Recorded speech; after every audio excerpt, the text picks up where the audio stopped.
8h47, avec l'immigration, il y a une explosion des filières et des réseaux criminels en France. On a appris ces derniers jours que 325 filières, par exemple, ont été démantelées l'année dernière en 2022. Nous sommes avec Erwan Seznec, qui est journaliste au Point. Bonjour.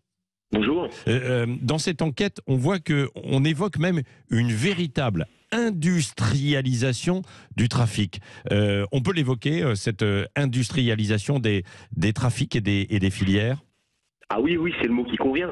Rien que sur le secteur Calais-Dunkerque, actuellement, les passeurs qui font transiter des migrants sur des petits bateaux gonflables réalisent le chiffre d'affaires d'une belle compagnie de ferry. On parle de centaines de millions d'euros d'activité annuelle à raison de 3 000 euros par passager. Ouais.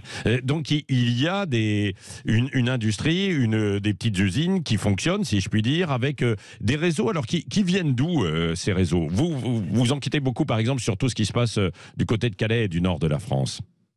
On a principalement deux filières qui sont très actives. La première, c'est des Irako-Kurdes qui agissent comme des prestataires de services avec une holding centrale en Allemagne, dans une ville qui s'appelle Onasbruck, et puis des prestataires. On en est vraiment là. L'autre filière qui était très active, mais qui l'est un petit peu moins, c'est les Albanais.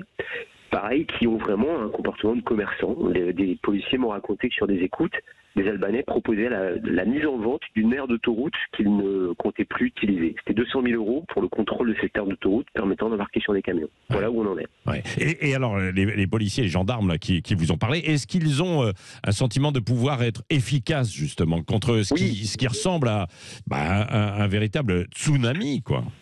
Oui, ils sont efficaces. En comparution immédiate au tribunal de Boulogne-sur-Mer, les passeurs défilent. Simplement, ils reviennent. C'est intéressant. On arrive à juger des petites mains. Pour remonter les filières, comme pour le trafic de drogue, c'est plus compliqué, mais on y arrive aussi. La coopération avec les Britanniques s'améliore.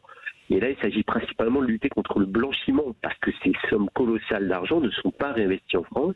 Elles partent soit au Proche-Orient, soit à Londres, dans des boîtes de nuit, des restaurants qui ont pignon sur rue. Et là, il faut saisir l'argent et agir. Ouais. Et ces filières, ces réseaux criminels, qu'est-ce qui les intéressait? Uniquement le passage de migrants, ou alors on avait beaucoup parlé aussi de la drogue, de la prostitution. Est-ce que tout cela est entremêlé ou pas, Erwan Seznec? Alors là, je serais bien en peine de vous le dire, évidemment. Ils ne déposent pas leur compte au tribunal de commerce, mais il semble y avoir eu une spécialisation sur le trafic d'êtres humains, de migrants. Ouais. Souvent, ce sont d'ailleurs des Somaliens qui font transiter des Somaliens. Et il faut être clair, ce sont des salopards. Une seule chose les intéresse, c'est le fric. Et ils sont prêts à tout. Ouais. La Société nationale de sauvetage en mer a vu sur des bateaux des gens dire « Vous nous laissez passer, sinon on balance le bébé à la flotte ». Et comment... Aucun scrupule. Oui, c'est ça. Alors, dans la riposte que vous évoquiez tout à l'heure, comment peut-on faire? Alors, donc, il y a les écoutes. Est-ce il doit y avoir une police aux frontières ou pas? Oui, il y a des contrôles actuellement à la frontière franco-belge. Il y a également de la douane volante qui opère beaucoup. La surveillance constante dans les dunes du littoral de la Côte d'Opale. C'est un dispositif qui est extrêmement coûteux, qui est extrêmement lourd, mais qui est absolument indispensable. En dehors des gens du Nord qui le vivent au quotidien, je pense que les Français ne mesurent pas ce qui est en train de se passer à leur porte. On parle de règlement de compte à la Kalachnikov aux portes de Dunkerque. Kalachnikov utilisé par ces trafiquants, ces réseaux, qui ne reculent devant rien.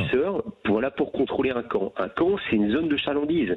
Sauf que Leclerc et Intermarché ne règlent pas leur compte à la mitraillette. Les passeurs, le font. Oui, c'est ça. Est-ce qu'on a une idée, dernière question, du montant d'argent que ça peut représenter, tous ces trafics d'êtres humains? Il faut dire les choses, quoi. Pour la France, c'est des centaines de millions d'euros par an, clair et net, au minimum. Ouais. Ils atteindront le milliard un jour ou l'autre, à l'allure où ça va. Ouais. Merci Erwan Seznec, journaliste au Point, pour cet éclairage autour donc de ce qu'on appelle une industrialisation du trafic, des filières et des réseaux criminels qui exploitent bien sûr aussi toute cette immigration. Merci d'avoir été avec nous ce matin sur Sud Radio.